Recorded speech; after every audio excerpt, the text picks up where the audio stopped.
नमस्कार साथियों। आज हम चर्चा करेंगे फरीदाबाद जिले में बेखौफ हो रही मिलावटी खाद्य पदार्थों की बिक्री, अधिकारी सो रहे। आज हम इसी के ऊपर चर्चा करेंगे।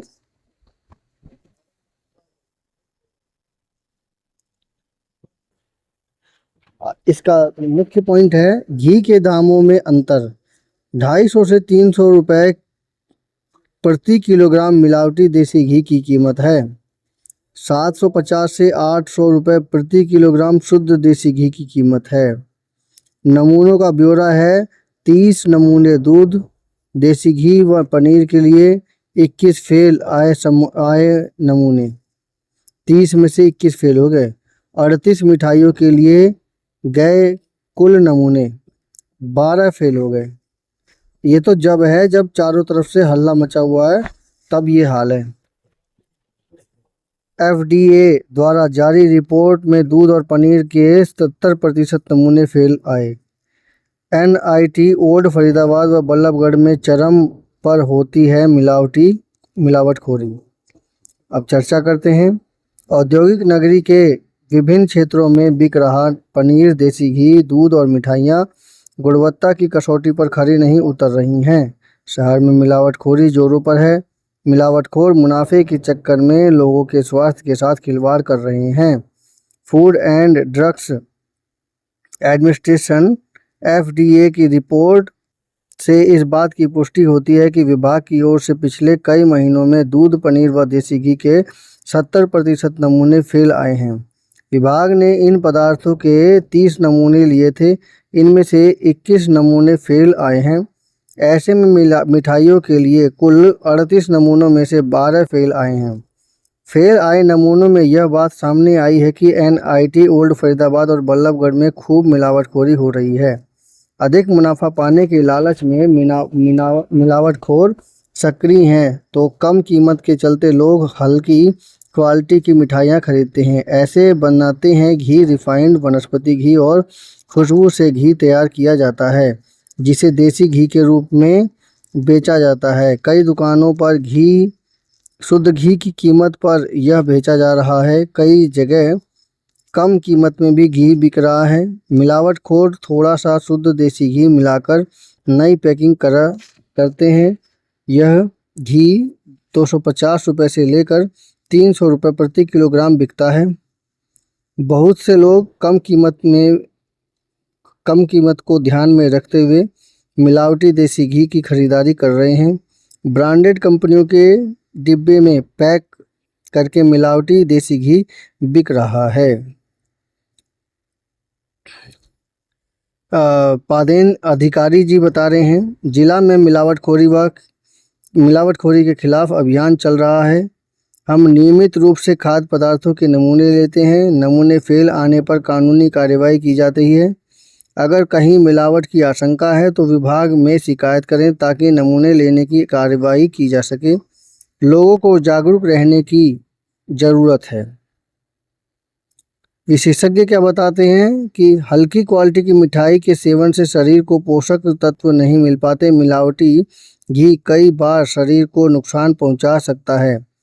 अधिक मिलावटी घी से पेट संबंधित दिक्कत बढ़ सकती है। मिलावटी घी में अधिक रिफाइंड और वनस्पति से शरीर में चर्बी की मात्रा बढ़ जाती है। ऐसे में मोटापा बढ़ने की आशंका रहती है। मोटापा कई बीमारियों की जड़ है। बेहतर यही होगा कि कम कीमत की ना सोचें, अच्छी क्वालिटी के खाद्य पदार्थ खरीदें।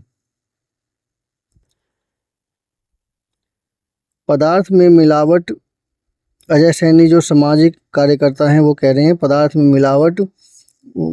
मिलावटखोरी की जा रही है। मैंने खाद्य सुरक्षा विभाग के इस बारे में शिकायत की है और मांग की है कि इस क्षेत्र में नियमित रूप से कार्रवाई की जानी चाहिए, तभी मिलावटखोरों के हौसले पस्त होंगे। देखिए, हम तो यही कहेंगे इसमें कि ये जो समाज सेवी अजय सैनी जी हैं, ये कहीं नहीं बल्कि जितने भी नेता हैं, क्षेत्रीय नेता हैं, वो अपने अपने क्षेत्र में घूम करके और जो खाद्य सुरक्षा मिठाई बनाने वाली दुकानें हैं या मिलावटखोरों वाली चाहे कोई भी दुकान हो, वहाँ जा कर के खुद ही टेस्टिंग करें, खुद ही रिजल्ट निकालें और ज़्यादा अच्छा रहेगा, क्योंकि उनको पता रहता है कि किस दुकान पर किस प्रकार का सेवन करने वाले लोगों की संख्या मिलती है। जैसे मान लीजिए कि नकली घी ज़्यादा बन रहा है, तो आम तौर पे क्या होता है कि नकली घी को मंदिरों में डाल दिया जाता है, क्योंकि मंदिर में केवल भगवान जी के आगे पूजा करने के काम में आ जाता है, जिससे कि लोग उसे खाते नहीं हैं, लेकिन उसका लोग दूसरे ढंग में उपयोग करने लगते हैं। अब आप सोचिए कि जो लोगों की आस्था या अध्यात्म की लेवल किस तरह से गिर गया है कि वो मंदिर में इस प्रकार के नकली घी का इस्तेमाल जो है भगवान जी को खुश करने में कर रहे हैं। क्या वो क्वालिटी दे पाएगा जो एक असली देसी घी की महक होती है? क्या वो उतनी अच्छी क्वालिटी दे पाएगा? लेकिन क्या है, लोगों को एक भूख लगी हुई है कि मंदिर में दिया भी जलना चाहिए, वो भी घी का दिया जलना चाहिए, चाहे वो नकली ही क्यों ना हो। अब आप सोचिए, भगवान जी को नकली घी चढ़ाया जा रहा है, तो नकली घी जब भगवान जी को चढ़ेगा तो भगवान जी कौन से उन्हें असली घी देंगे? भगवान जी भी उसे नकली सब कुछ देंगे। लेकिन लोगों को होश नहीं है, संतोष नहीं है, और ये जब संतोष नहीं रहता ना, तभी ये सब होता है। कहने का मतलब ये है कि आध्यात्मिकता बिल्कुल ख़त्म हो चुकी है। लोग एक दूसरे के ऊपर प्रतिद्वंदी की तरह, जैसे कहते हैं ना, प्रतिद्वंदी की तरह एक दूसरे के ऊपर होड़ के चक्कर में ये सब कर रहे हैं। आध्यात्मिकता का तो वास्तविकता यह है, अगर आप मिलावट करोगे और आप किसी को खिलाओगे मिलावट की हुई सब खाना, तो उसका सीधा असर उसके शरीर पे जाएगा। अब वो कोसेगा और उसका सीधा असर आपके ऊपर पड़ेगा, लेकिन आपको इसका अंदाज़ा नहीं है।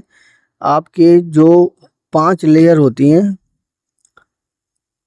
जिसमें आपका प्राणमय कोश और अन्नमय कोश, मनोमय कोश, इस पर असर पड़ेगा। अब किस तरह से आप काम करेंगे, उसका पूरा असर आपके मनोमय कोश और प्राणमय कोश पर असर पड़ना शुरू हो जाएगा। लोग बहुत सोचते हैं कि इससे कुछ होगा नहीं, हमारे घर की रोटी रोजी चल जाएगी मिलावटखोरी करने से, और हमें अच्छा खासा पैसा मिल सकता है। और कहना चाहिए कि रेस में, जनता की रेस में वो मिलावटखोर आगे निकलने की कोशिश करता है कि मेरे पास इतनी ज़्यादा मात्रा में सामान है, जिससे कि ज़्यादा से ज़्यादा सामान बिकेगा और मेरा इस क्षेत्र में एकाधिकार हो जाएगा, और इसके चलते वो मिलावटखोरी का काम करना शुरू कर देता है।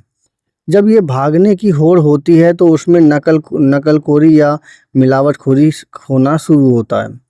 वास्तविकता, अब ये सोचिए कि इस रेस में अगर आप आगे जाने के चक्कर में आप उस ग्राहक का भी, जो कि भगवान की तरह आपके दरबार पे आया है, उसको भी नहीं छोड़ते हैं, और साथ में अपने अन्नमय कोश और अपने मनोमय कोश को पूरी तरह से इफ़ेक्ट डाल देते हैं। बहुत से लोग जमाखोरी वाले ये सोचते हैं कि हम गलती कर रहे हैं तो हम भगवान को अर्पित कर देंगे तो उससे बच जाएंगे। तो मैं ये कहूँगा कि आप केवल अपने मनोमय कोश को ही इफ़ेक्ट डाल सकते हो कि मैंने भगवान जी को ये अर्पित कर दिया कि मैं इससे संतुष्ट हूँ, मतलब मेरे को आपने इतना कमा के दिया, मैंने आपको ये प्रसाद दे दिया। आप केवल मनोमय कोश पर प्रभाव डाल सकते हो। मनोमय कोश के अलावा बाकी वो प्रभाव आप पर कहीं न कहीं किसी न किसी तरह से आपके प्राणमय कोश और अन्नमय कोश तक पहुँचेगा। आपने सुना ही होगा कि जो जैसा करता है वैसा भरता है। उस सभी के पीछे का कारण वही है। आपकी जी जो 5 कोश होते हैं वो किस प्रकार से आपको प्रभावित करते हैं। अब उसमें ये जो प्रभावित करने वाले जो केस हैं, उसमें किस प्रकार से आपको इफ़ेक्ट डाल दे कि आपके परिवार पर भी इसी प्रकार का प्रकोप रहता है। आज आप दूसरे को ठग रहे हैं, कल दूसरा ठग आपके घर को ठगेगा। कहने का मतलब यही है कि ईमानदारी से जीना ही, निस्वार्थ भाव से जीना ही एक श्रेष्ठ रास्ता चुनना सबसे बेहतरीन है, बजाय रेस लगाने के। ज़िंदगी के जीने का तरीका अलग है और रेस लगाने का जीने का तरीका अलग है। तो हम तो यही कहेंगे कि जब बजाय आप एक कहना चाहिए कि ये जो अधिकारी हैं, केवल एक अधिकारी के थ्रू अगर ये सब काम किया जाए तो कितनी कम मात्रा में होगा। आप खुद समझ सकते हैं कि एक अधिकारी के पास केवल पावर के अलावा कुछ नहीं होता और उसके पास कितनी आदमी की क्षमता होगी कि वो हर गली हर कस्बे में जा कर के मिठाइयों की दुकानों को चेक करेगा। सबसे अच्छा रहेगा कि ग्राम पंचायत, ये एक हल्ला बोल की तरह ग्राम पंचायत, या कहना चाहिए स्थानीय लेवल पर, जैसे कहते हैं ना पार्टियों के, चूँकि पार्टियों के जो केंद्र में होता है वो वहाँ पर समस्याओं का सलूशन होता है। सच यही है कि पार्टियों के जो कार्यालय हैं वहाँ पर समस्याओं का सलूशन होता है। तो उन पार्टी वालों के द्वारा अगर इस प्रकार के अभियान में सहयोग दिया जाए तो इस प्रकार के समस्या को सॉल्व आसानी से किया जा सकता है, क्योंकि पार्टियां चूँकि जन समस्या को सॉल्व करती हैं और इसी वजह से पार्टियां जिस क्षेत्र में जन समस्या को सॉल्व करेंगी उस क्षेत्र में उस प्रकार की पार्टी को ही जीतने का यानी वोट पाने का ज़्यादा चांस हो जाते हैं। तो ज़्यादा अच्छा रहेगा कि सहयोग, सरकार के सहयोग से होते हुए खुद भी इस प्रकार से जागरूक रहें कि जा कर के अलग अलग गली में, अलग अलग मोहल्ले में और छोटी छोटी गलियों में भी जा कर के खाद्य सामग्री को समय समय पर चेक करते रहें, जिससे कि किसी भी प्रकार की खाद्य सामग्री में मिलावट से बच सके और जनता स्वस्थ रह सके। सबसे महत्वपूर्ण बात यह है कि जनता आज के समय में आध्यात्मिकता को छोड़ करके इस भौतिकवादी युग की तरफ भाग रही है और जिसकी वजह से उसमें मिलावटखोरी एक महत्वपूर्ण कारक है जो कि उन्हें आगे भगा रहा है। पैसा लेकर के कहाँ जाएंगे, पैसा सब कुछ यहीं रह जाएगा। लेकिन ज़्यादा अच्छा है आप अपने समाज को बनाएं और समाज को बनाने के लिए जो समाज के जो संरक्षक यानी कहना चाहिए पार्टियों के जो अध्यक्ष हुए या जो उस क्षेत्र के जो कार्यालय के जो हेड हुए वो जा कर के जन जागरूक अभियान की तरह से अगर इस कदम को उठाएं तभी जा कर के इस मिलावटखोरी से बचा जा सकता है। क्योंकि कौन नहीं जानता कि मिलावटखोरी किस किस चीज़ में आ जाए, किस किस दुकान में हो, किस दुकान में ना हो। अगर इसे जन जागरूक अभियान की तरह से चलाया जाएगा तभी जाकर के जनता जागेगी और जनता भी जागेगी तभी जाकर के मिलावटखोरी से बच सकते हैं। आज के समय में कुछ नहीं कह सकते कि किस चीज़ में मिलावट ना हो। आज के समय में सब्जियों तक में मिलावट आ रही है, तो जिससे बचना और ढूंढना आम आदमी के लिए भी पॉसिबल नहीं है। सबसे अच्छा रहेगा कि एक ये जन जागरूक अभियान की तरह से इसे चलाया जाए ताकि डीएम के आदेश तो एक दूसरा वर्क हो गया और जन जागरूक अभियान की तरह से इस समस्या को सॉल्व किया जाए ताकि एक निरोगी काया और निरोगी समाज बन सके।